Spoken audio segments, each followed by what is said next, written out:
Bismillahirrahmanirrahim. Assalamualaikum warahmatullahi wabarakatuh. Innal hamdalillah nahmaduhu wa nasta'inuhu wa nastahdihi wa nastaghfiruh wa na'udzu billahi min shururi anfusina wa sayyiati a'malina. May yahdihillahu fala mudilla lahu wa may yudlilhu fala hadiya lahu. Asyhadu an la ilaha illallah wahdahu la syarika lah wa asyhadu anna sayyidana wa nabiyyana Muhammadan abduhu wa rasuluh wa safiyuhu min khalqihi wa habibuh. Ballagha ar-risalah wa adda al-amanah wa nasaha al-ummah wa kashafa 'anil ummatil ghummah. Allahumma fasalli wa sallim wa barik wa 'azzim wa karrim ala nabiyyir rahmah wa ala alihi wa sahbihi wa man sara ala darbihi wa istanna bi sunnatihi ila yaumil qiyamah. Amma ba'du. Faya ahbabal Mustafa sallallahu alaihi wasallam, para pecinta Rasulullah, para pengharap syafaat Nabi Muhammad sallallahu alaihi wasallam, mudah-mudahan kita selalu diberikan kesehatan oleh Allah. Semua urusan kita dimudahkan oleh Allah Subhanahu wa taala. Cita-cita kita diwujudkan oleh Allah dengan sebaik-baiknya. Mudah-mudahan kita selalu dijauhkan dari musibah dan bencana, baik alam maupun non alam. Khususnya sekarang musim hujan kemarin ya, tapi beberapa hari ini panas lagi ya. Mudah-mudahan kita dijauhkan dari musibah ya.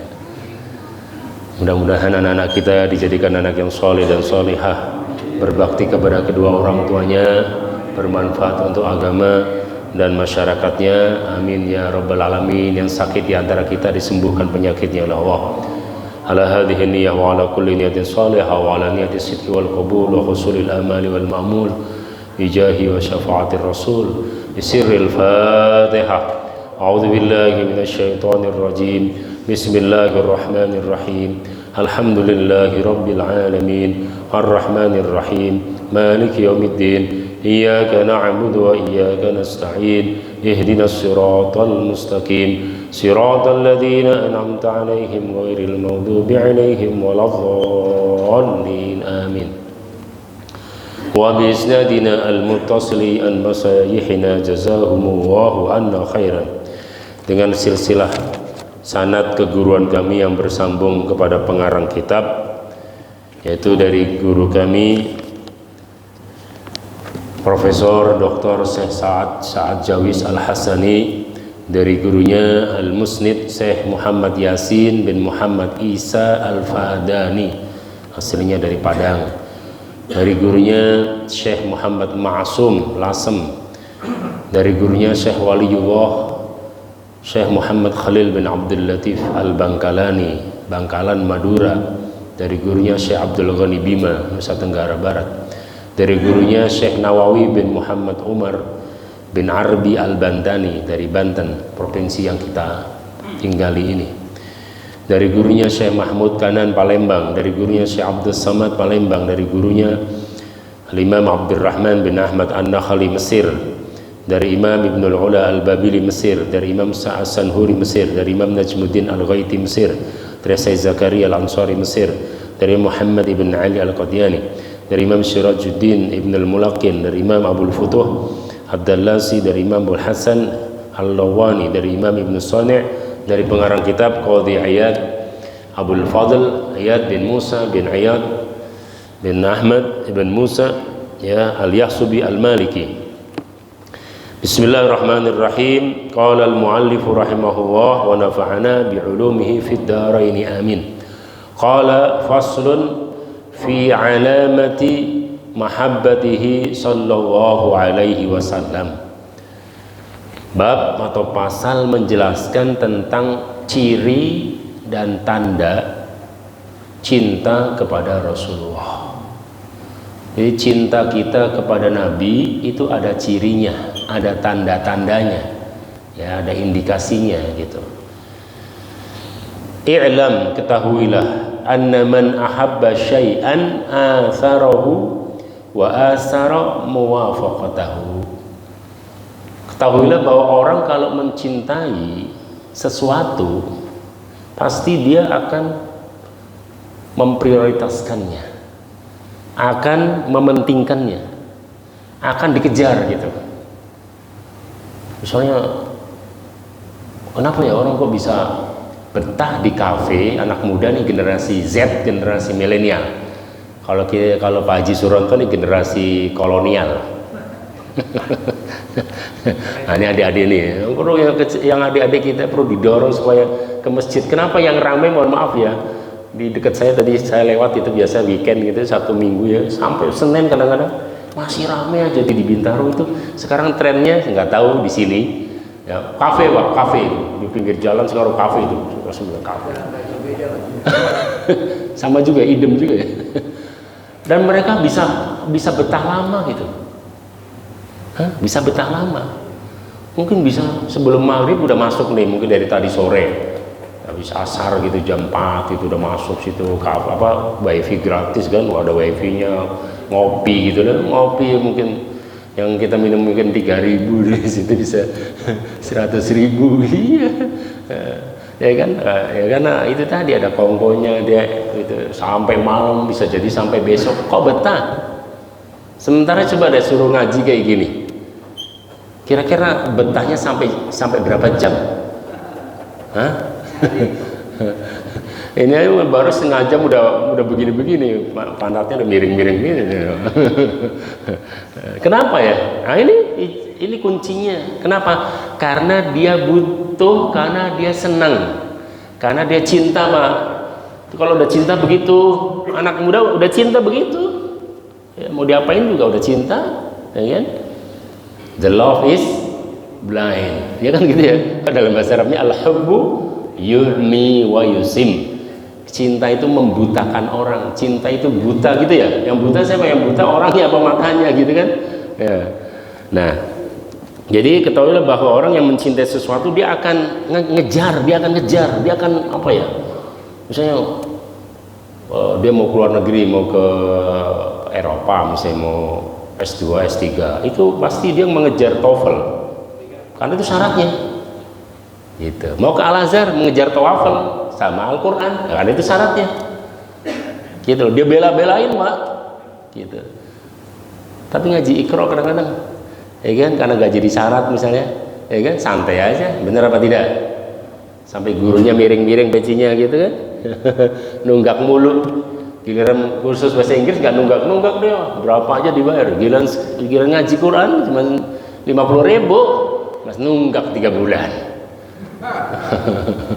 Kenapa? Karena dia merasa mementingkan yang bahasa Inggris itu gitu. Orang kalau udah mementingkan akan dikejar dia gitu ya. Nah, gimana kita bisa begitu dengan Rasulullah SAW?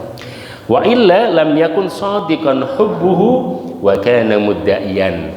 Kalau cinta kok enggak bela-belain kayak gitu, berarti bukan cinta namanya, itu mengaku-ngaku cinta, cinta palsu.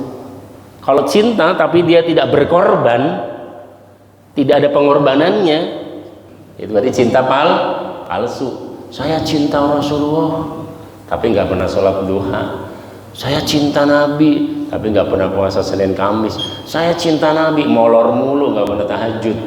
Cinta Nabi dari Hong Kong. Kata udah gitu ya. Nah, kalau cinta Nabi ikutin sunahnya, benar apa tidak? Ya, itu maksudnya. Jadi di sini wa illa, kalau dia tidak mementingkan kepentingan Rasulullah, dia tidak mendahulukan dan memprioritaskan ajaran Rasulullah, berarti dia nggak cinta aja, cuman ngomong doang, kamuflase, ya kan? Jadi cuman hiasan bibir gitu, ya kan? Berarti cintanya nggak bener-bener, nggak serius, cintanya kagak serius gitu ya.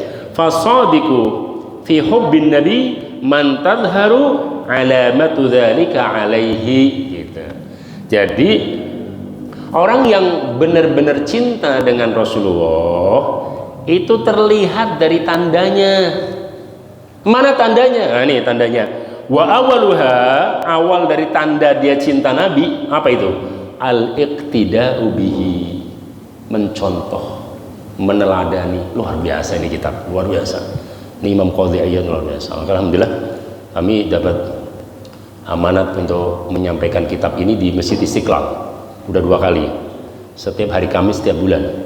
Kemarin hari Kamis tanggal 14 nanti insya Allah bulan itu setiap bulan sekali. Insya Allah hari Kamis nanti bisa dibuka di TV, Istiqlal TV ya, habis asar. Alhamdulillah ini berkahnya kitab ini dari masjid ini. Alhamdulillah Pak Haji udah 2 kali ini dihubungi oleh Masjid Istiqlal ya. Hari Kamis habis asar, habis sholat asar itu langsung sekitar 30 menit atau 35 menit ya. Ya kitab ini yang saya bahas. Jadi bagaimana kenal dengan Nabi kita Muhammad SAW lebih dekat lagi. Jadi ciri awal, tanda utama dari kita mencintai Rasulullah adalah al-iqtida'u bihi, meneladani Rasulullah. 2, wasti'malu sunnatihi, mempraktekkan sunnahnya Rasulullah. Mulai yang kecil-kecil aja, misalnya sunnah Nabi ya, berdoa sebelum makan, berdoa setelah makan, berdoa sebelum tidur, berdoa setelah tidur ya, sunnah Nabi yang kecil-kecil ya, kita praktekin sebisanya kita lah. Insya Allah kita akan dapat manfaat ya dan barokahnya mengikuti sunnahnya Rasulullah Sallallahu Alaihi Wasallam. Wa tibau aqwalihi wa af'alihi, ngikutin perbuatan Nabi dan kata-kata Nabi. Misalnya pertama kali Rasulullah ke Madinah itu adalah yaitu hadis as-salam, hadis menyebarkan kedamaian, atau yang kita sering sebut kalau sekarang ini istilahnya narasi kesejukan ya, apalagi ini mulai hangat ini ya, mulai kondisinya perpolitikan mulai hangat. Insya Allah mudah-mudahan nggak sampai panas, amin ya. Nanti kalau cuacanya panas ikut panas juga, udah berapa menit berapa detik doang itu, jangan sampai merusak persaudaraan kita ya. Jangan gara-gara beda pilihan cuman cuman 1 lembar doang, masa kita sampai enggak mau ketemu Pak ya kan, sampai gontok-gontokan berantem untuk apa? Rugi. Emang Bapak dapat apa? Kalau gitu terus Bapak dapat apa? Bapak berantem nih, beda mana ya kan, ada yang namanya terus berantem, Bapak dapat apa? Dapat kursi gitu. Yang dapat kursi siapa? Ngapain ikut-ikutan? Rugi kita ya kan, mendingan buat ngaji Quran, mendingan buat ngaji dia. Betul apa tidak? Ya, udah kita jaga kesatuan, persaudaraan kita semua jangan dirusak dengan hal-hal yang sifatnya seperti itu ya. Mudah-mudahan itu semua bisa kita lalui dengan baik, amin ya rabbal alamin. Jadi ciri cinta Nabi adalah tadi itu, kemudian wamtisalu awamirihi, menjalankan perintahnya. Kalau Nabi suruh apa gitu, jalankan. Sholat 5 waktu, jalankan. Wajtinabu nawahihi, dan menjauhkan larangannya. Karena prinsipnya dalam hukum Islam, apa yang diperintahkan Nabi pasti ada manfaatnya. Cuman kadang-kadang belum kerasa sama kita gitu. Dan apa yang dilarang pasti membahayakan. Cuman kadang-kadang manusia bandel gitu ya, kamu diatur gitu ya, mau diajak baik sama Rasul kagak mau. Misalnya jangan minum narkoba, jangan mengkonsumsi narkoba. Itu manfaatnya untuk siapa? Manfaatnya untuk siapa? Untuk kita kan. Orang narkoba itu langsung prospek masa depannya hancur Pak. Nggak ada orang narkoba berhasil sukses, tuh nggak ada. Ada gitu narkoba jadi ulama besar hebat gitu, atau jadi tokoh internasional, tokoh agama, atau tokoh masyarakat, tokoh negara gitu, ada dari hasil narkoba, maksudnya dari orang yang pemabuk gitu, narkoba. Nggak ada. Jadi Rasul itu kalau udah nyuruh pasti ada manfaatnya. Itu kalau kata Imam Ibnul Qayyim al-Jauziyah, Dalam kitab I'lamul Muwaqqi'in, beliau mengatakan begitu. Pokoknya kalau apa yang disuruh Nabi itu pasti ada maslahatnya.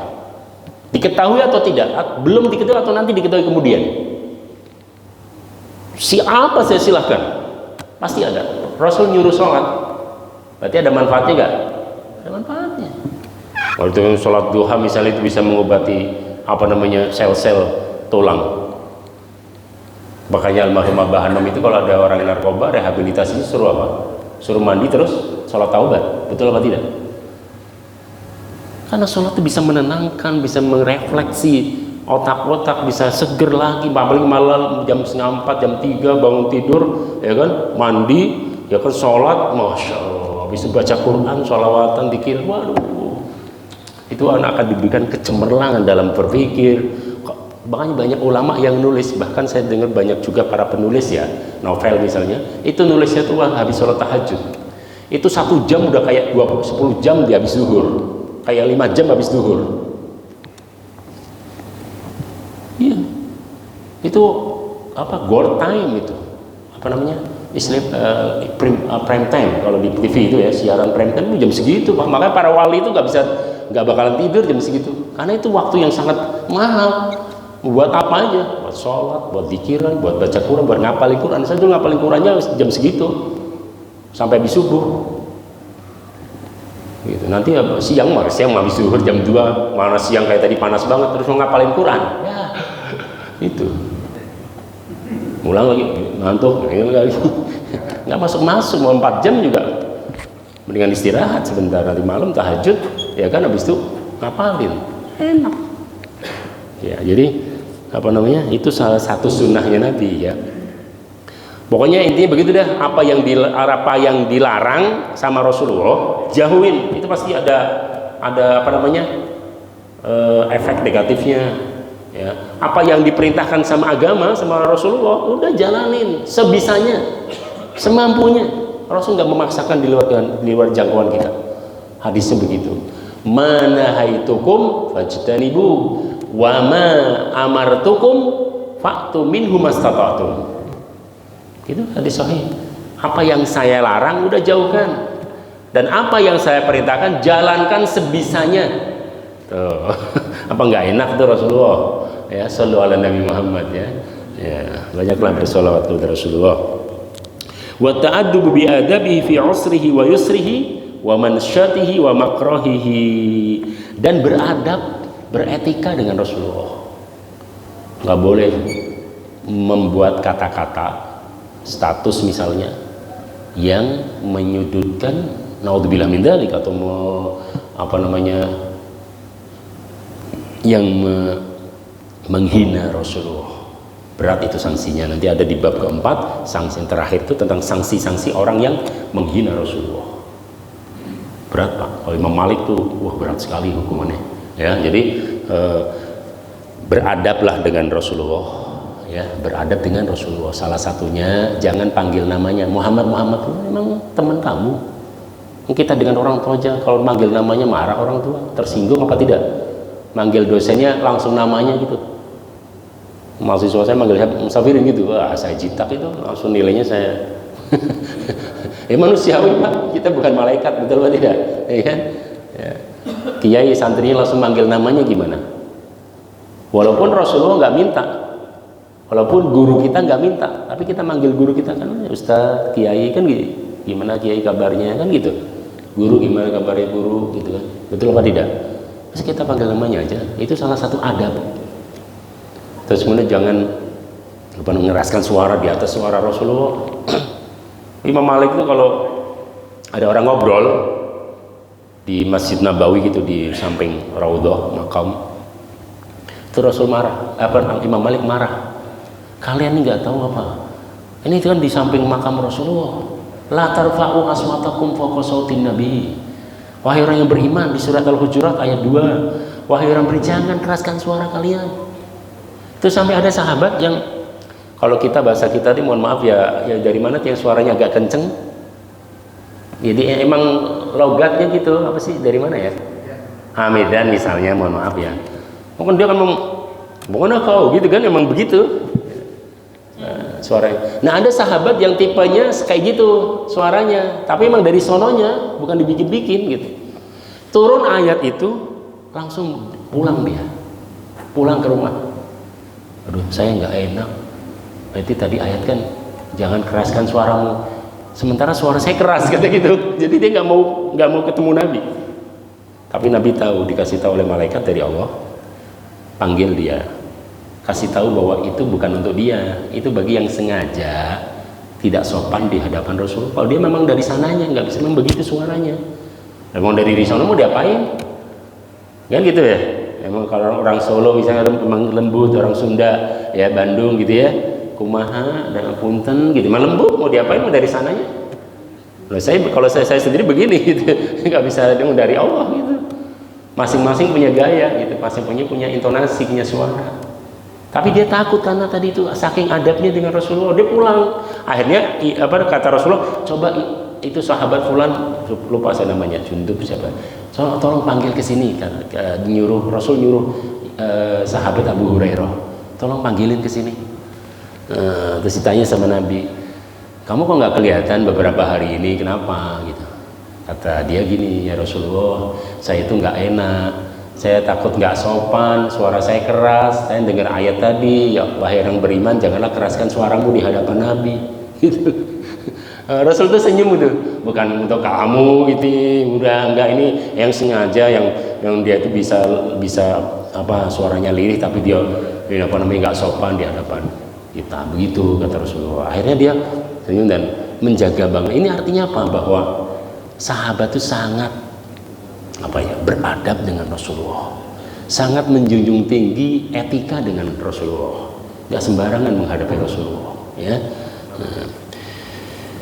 Mana dalilnya? Wa syahidu hadza qauluhu ta'ala, ini adalah dalilnya firman Allah di surat Ali Imran ayat 31, qul in kuntum tuhibbunallaha fattabi'uni yuhibbukumullah wa yaghfir lakum dzunubakum wallahu ghafurur rahim ya.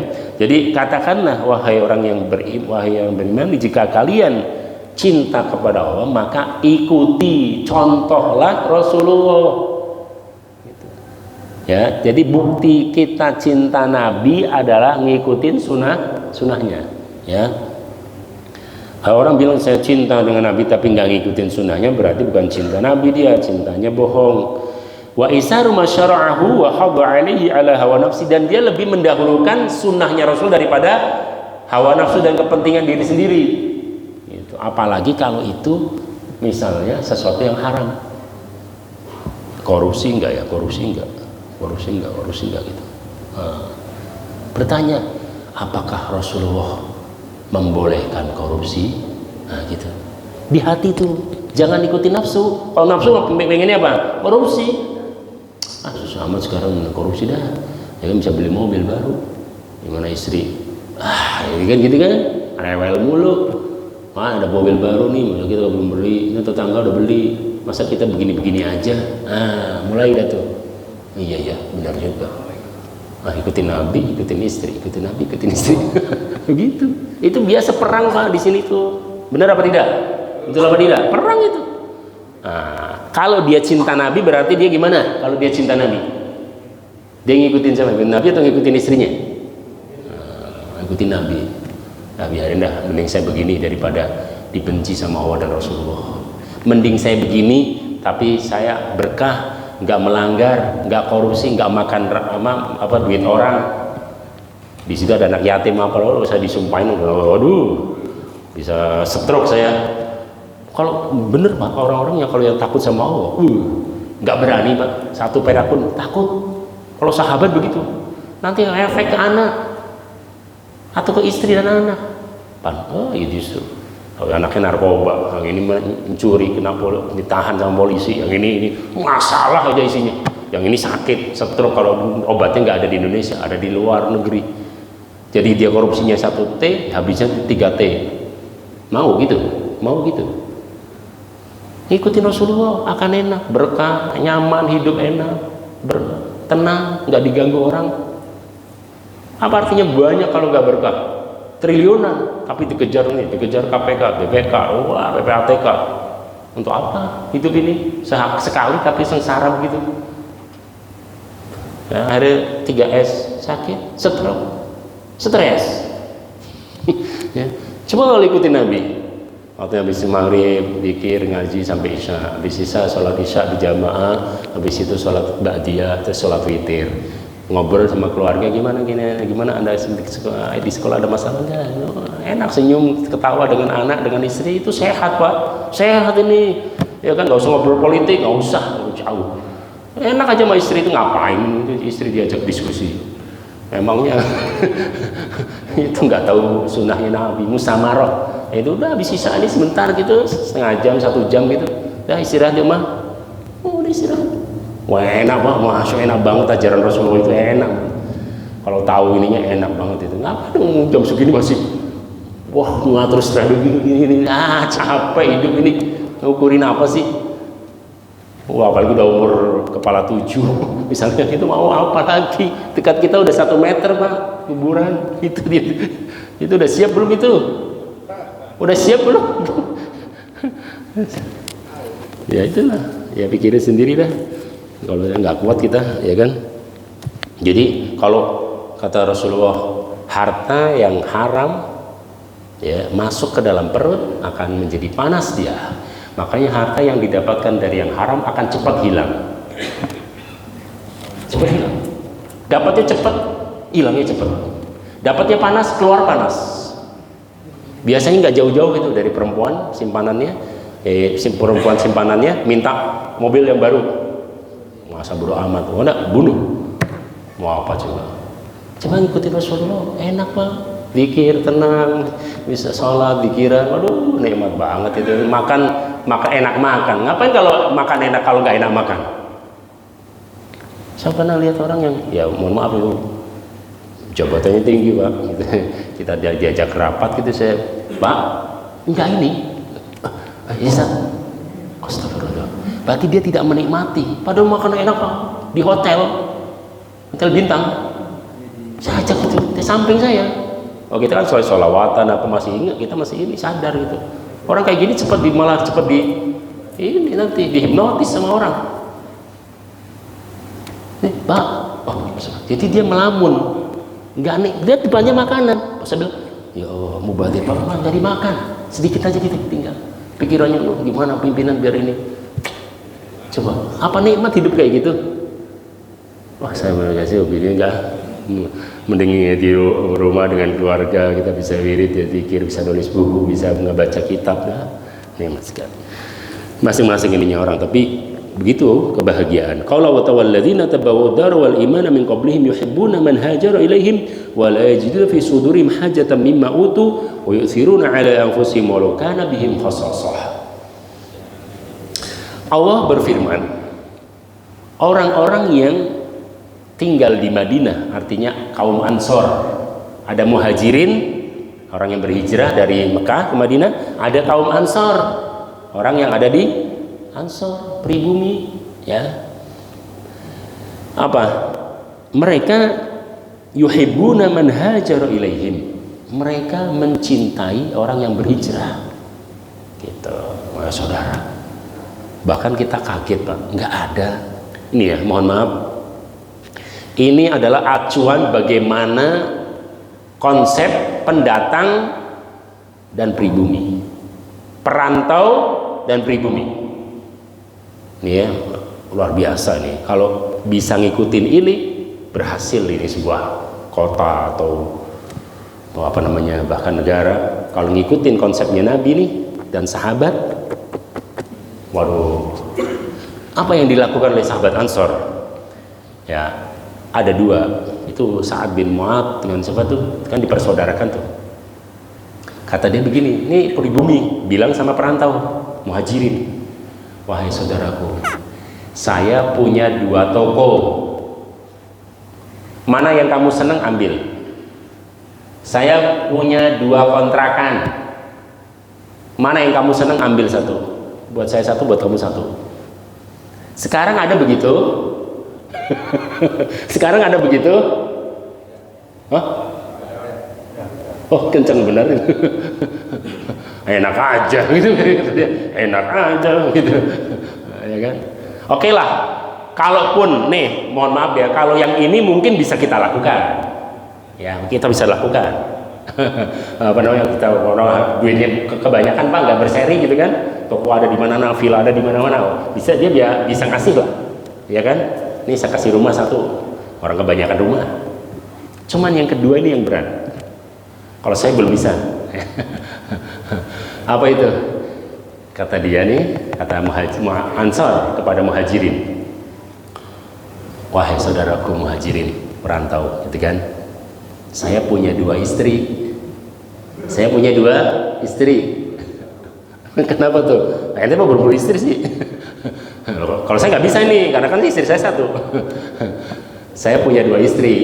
Mana yang kamu seneng, kamu tunjuk, saya ceraikan. Kan nggak boleh kalau masih ini. Diceraikan dulu, sehingga kamu ambil. Ada begitu.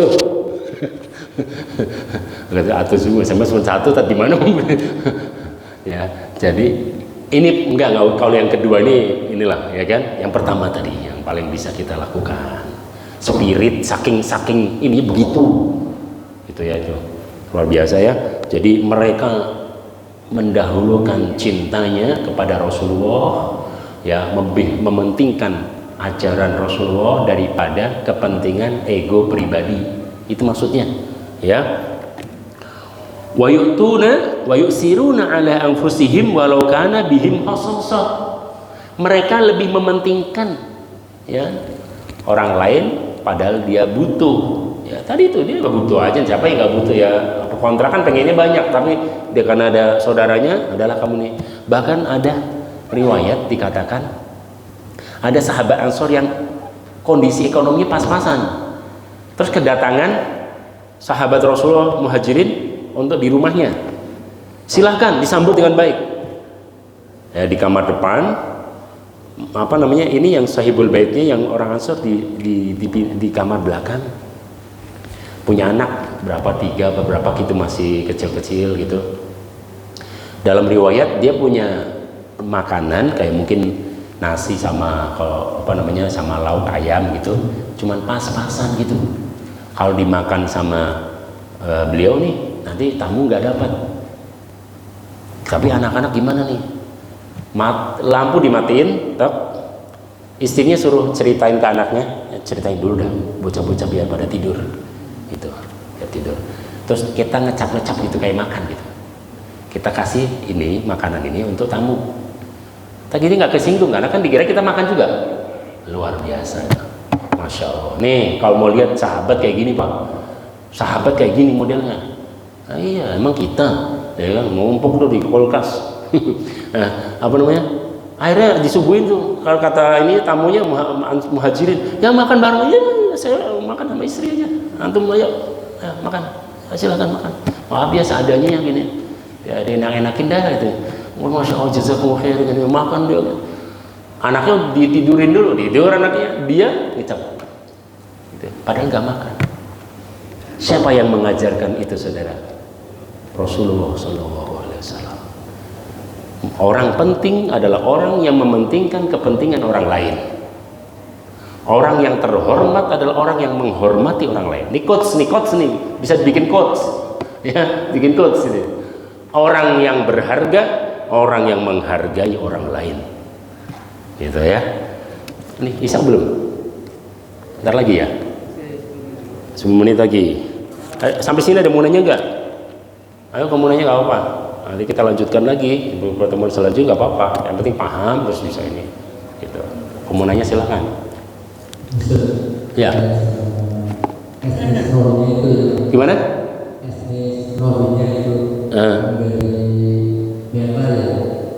Pada musim ke Aceh itu sebaiknya perlakuan itu seperti apa? Oh iya. Yang Rohingya. Apa maksudnya bisa kita ini kan pada konsep kayak perantau ini ya, perantau muhajirin dan ansor, semestinya ini berlaku umum ya. Ini hadis ini berlaku umum. Gimana caranya kita tetap prinsipnya saling bantu membantu, tolong menolong, ya. Apalagi itu ada sebenarnya undang-undang internasional, apa itu istilahnya migrants internasional, ya. Kalau dan perlindungan kemanusiaan, jadi kemanusiaan dan keagamaan secara bersamaan. Prinsipnya sepanjang tidak bertentangan dengan aturan-aturan dan ketentuan yang berlaku, baik secara agama maupun secara undang-undang, silahkan. Itu kita berkewajiban untuk saling membantu, ya, saudara kita.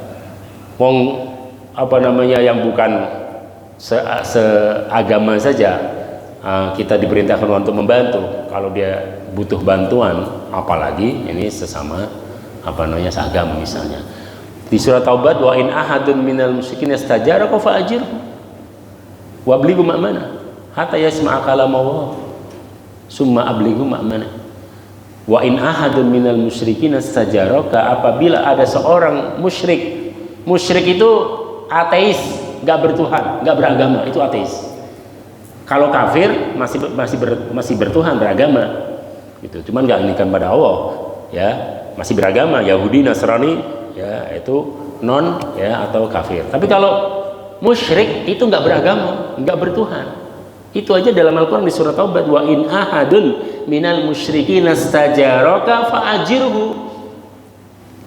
Kalau ada orang musyrik yang tidak beragama minta pertolongan dia, saya mau tenggelam atau apa, minta pertolongan, evakuasi, bantulah dia. Kemudian diselamatkan, ya, diberikan keamanan dan kenyamanan kepada dia, perdengarkanlah ayat-ayat Allah, mudah-mudahan dia masuk Islam. Itu Pak, itu cara-cara Islam. Itu Al-Quran. Rasulullah itu Abu Sufyan waktu itu ngejar mau ini Rasulullah di Fathu Makkah, penaklukan udah takut ya, karena dia kan yang udah ini memusuhi Rasulullah, udah ketakutan dia, dikiranya Rasul mau dendam, mau balas dendam. Ternyata Rasul bukan pendendam. Rasul bukan pendendam. Rasul mengatakan barang siapa yang masuk ke rumahnya Abu Sufyan maka akan aman. Rasul bukan pendendam. Ya, jadi di situ pendekatan kemanusiaan, kita berkewajiban sebagai manusia, ya, persaudaraan kemanusiaan, kita harus saling menolong satu sama lain. Ada orang siapapun dia, agama apapun, dia butuh pertolongan, kita berkewajiban menolong dia. Itu apalagi ini ya, gitu ya. Jadi mestinya disadari itu semua prinsip ini, prinsip humanity, kemanusiaan, ya. Yang penting tadi disesuaikan dengan aturan-aturan yang berlaku, sehingga secara agama dan secara regulasi tidak berlawanan. Itu Pak Haji, insya Allah, ya. Itu karena kadang-kadang mohon maaf di lapangannya ada yang saya udah bayar, apa kok nggak di ini, masalah itu loh, ya. Mereka akhirnya menuntut, mana saya kesini saya udah, ya. Jadi di antara kita jangan saling tiada dusta di antara kita, tiada khianat di antara kita, ya. Membantu ya sesuai dengan ketentuan. Jangan memanfaatkan kesempatan dalam kesempitan. Orang ini lagi mau tenggelam masih diinikan. Orang masih ini dikorupsi, orang dana musibah masih dikorupsi. Itu kan kebangetan. Bukan berarti kalau dana untuk kesejahteraan gitu, kondisi normal terus korupsi boleh, enggak juga. Korupsi mah kapan aja ya nggak boleh, kondisi apapun. Cuman kalau di kondisi itu kan lebih lagi gitu, pasal berlapis itu loh. Jadi orang ini ngungsi, dia ini misalnya mau dibunuh dari dari negaranya. Lah kita kan wajib ini Pak, ya kan? Itu itu tadi juga kita ini dalam melakukan amar ma'ruf atau dalam dakwah ini, lakukanlah dengan penuh kebijaksanaan dan kearifan. Nanti lawan kayak nanti Suriah akhirnya mencari suaka di depan kedutaan asing, kedutaan barat sama anak kecil, kan kasihan. Gitu ya. Jadi kita jangan diadu dengan kita sendiri, jangan mau, ya. Harus bersatu Pak. Makanya Indonesia mudah-mudahan kita dengan belajar dari negara-negara Timur Tengah, ya, Suriah, Tunisia, Libya, Irak, Masya Allah, Kenapa awalnya itu dari sama-sama saudara, sama-sama muslim, tapi saling ini akhirnya dimanfaatkan sama sekarang saya pada mengungsi, minta suaka. Ayo kita ini pelajaran bahwa kita mudah-mudahan Allah lindungi kita semuanya umat Islam dimanapun berada, Palestina, mana-mana Allah beri lindungan pada kita, khususnya Indonesia, NKRI, mudah-mudahan dijaga oleh Allah SWT dan kita disatukan oleh Allah, hati kita disatukan oleh Allah. Sekali lagi, ya banyak yang mengincar kita, Pak. Harus sadar ini Indonesia ini populasi Muslim terbesar, ya bukan kecil ini, ya. Dan sekarang mohon maaf, Indonesia ini sekarang menjadi model untuk keislaman. Saya mohon maaf ya, bukan sombong, tapi ini tahadus bin nikmah. Ini mahasiswa dulu nggak kebayang sama saya bahwa orang Timur Tengah pada datang mau belajar S2, S3 atau S1 gitu ke Indonesia. Sekarang dulu kita belajar ke Al-Azhar, ya maksudnya ya sampai sekarang sih Al-Azhar, kemudian ke mana Yaman. Sekarang banyak yang mulai ke sini. Kok saya bisa ngomong gini karena saya ngajar gitu ya, dosennya. Dosen S1, S2, S3, S3 ada yang dari Yaman, ada dari Mesir, S2 ada yang dari Saudi aja pada kesini. Sekarang udah mulai banyak ke sini. Ini kan berita baik buat kita. Tapi di sisi lain juga kita harus, ini menjadi PR berat buat kita untuk menjaga ini. Mudah-mudahan Allah SWT berikan kekuatan dan pertolongan bagi kita semuanya. Amin ya. Kita harus jaga, harus kita rawat supaya kita selalu menjadi percontohan untuk dunia Islam di dunia. Amin ya rabbal alamin ya. Jadi itu nggak ada yang nanya. Ya bunanya nih satu hadis luar biasa Pak, ini dari Said bin Zaid dari Anas bin Malik. Ya, ada di Sahih Bukhari, qala Rasulullah SAW, ya bunayya in qadarta an tusbiha wa tumsiya laysa fi qalbika ghishun li ahadin faf'al. Waktu itu masih kecil ya, Anas bin Malik umur 7 tahun, 5 tahun tuh dititipin sama ibunya ke Rasulullah. Ya Rasulullah, saya nitip anak saya. Itu namanya ibunya namanya Ummu Sulaim Al-Ansariyah radhiyallahu anha. Jadi dari dulu Pak, jadi orang tua ibunya nitipin anaknya ke pesantren. Begitu tradisinya. Ya datang jangan langsung tinggal aja begitu. Ya kan emangnya apaan? Ya kan dititipin ke kiainya. Assalamualaikum Kiai, assalamualaikum Ustaz. Saya nitip anak saya ini, namanya ini gitu ya. Mudah-mudahan bisa di ini sama Ustadz, anak jadi anak soleh, ilmunya manfaat, sukses dunia akhirat, begitu minta doanya Ustadz gitu. Ini ibunya Anas radhiyallahu anhu begitu, ya Rasulullah, ini anak saya namanya Anas, ya kan, saya titipin ke engkau ya Rasulullah, silahkan dah yang penting saya ini kan, cuman saya minta satu, apa kata Rasulullah, saya minta doa untuk dia. Ayo didoain sama Rasulullah, Allahumma barik lahu fi umrih, Allah barik lahu fi malih, Allah barik lahu fi ahlih. Doa Rasulullah tuh berkahi. Itu bukan banyakin, bukan. Kalau banyak mah gampang lah, kurir narkoba banyak, tapi Bapak berkah.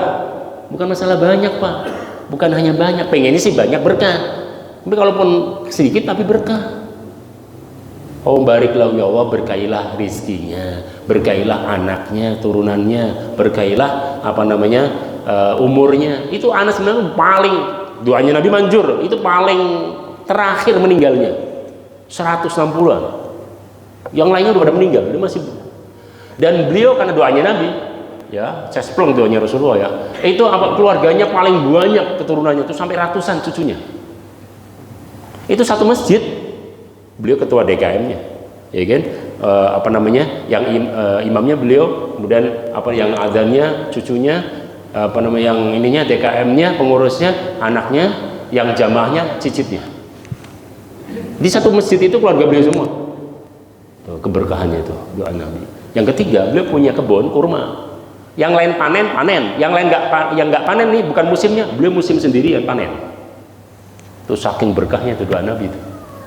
Ya, itu ada di dalam kitab biografi sahabat ya, Al-Isobah fi Tamyiz Imam Ibnu Hajar Asqalani.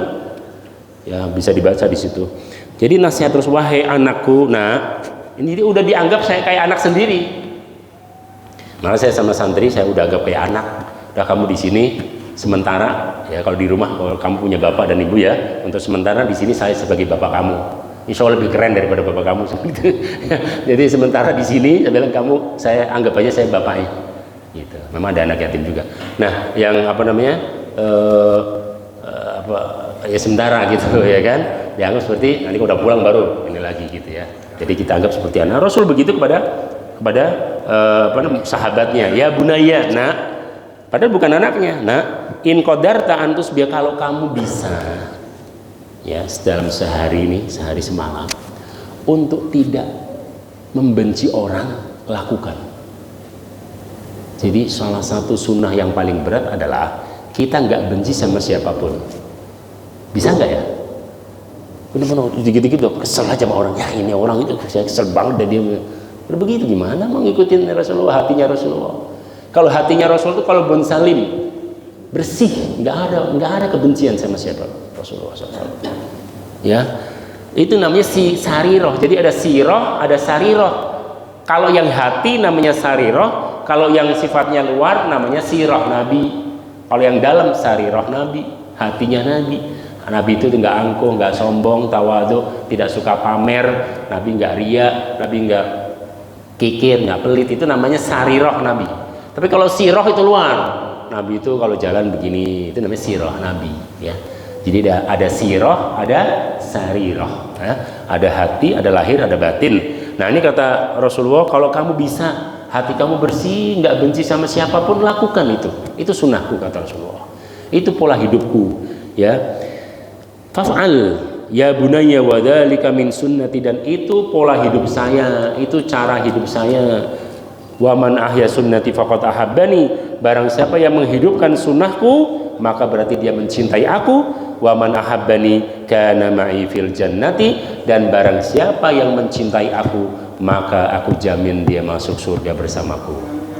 Amin ya rabbal alamin. Jadi barang siapa yang menghidupkan sunnah Nabi berarti dia mencintai Nabi. Barang siapa yang mencintai Nabi maka akan ditunggu sama Nabi di surganya Allah Subhanahu wa taala. Gitu ya, gampang kan, simpel kan? Jadi cinta Nabi, ikutin Nabi. Cinta Nabi, hidupkan sunnah Nabi. Cinta Rasulullah, maka lestarikan, pertahankan, perjuangkan sunnahnya Rasulullah. Ini kita nitip ya bagi saudara-saudara yang di legislatif, yang di eksekutif, nitip nih dari Rasulullah. Tolong dibawa ini ajaran Rasulullah. Dari siapapun Anda, apapun Anda, dari partai manapun, ya kan, ketika jadi mohon dibawa nih ajaran-ajaran Rasulullah. Dibawa ajaran Rasulullah. Nggak boleh kono-konokan, nggak boleh saling jegal-menjegal, nggak boleh mengeksploitasi orang, nggak boleh memanfaatkan kesempitan, nggak boleh menghina orang, nggak boleh ya. Indah nggak kalau di ini nilai Rasulullah dibawa nih? Indah nggak ya? Kalau DPR nih membawa ini ke ini indah nggak? Enak mak. Aman nggak kita? Aman. Iya aman. Apa sih yang Rasulullah? Iya. Ajarannya penuh dengan kayak gini. Kebaikan, kedamaian, kemaslahatan, kebersamaan, keutuhan, kesatuan. Ada ajaran Nabi yang narasi kebencian? Nggak ada sama sekali.